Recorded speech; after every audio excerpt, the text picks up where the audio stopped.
Meie esimene video. Täna me siis proovime, mida saab 5 euro eest Jüri kooli puhvetis.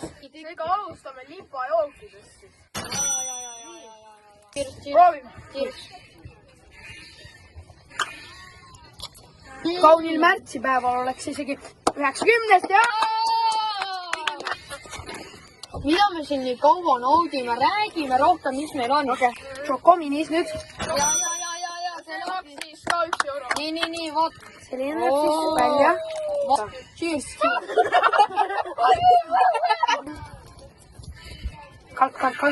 Guys, kui teile meeldis esimene video, siis mäskida like buttonit. Ja meie eesmärk on selle aasta lõpuks saada 100 subscriberit vähemalt. Isegi kui 100 ei saa, meil on vaja vähemalt 50. Kui me saame 50, saame esimese live video teha. Näeme siis järgmises videos. Tšau! Ja klikida like button.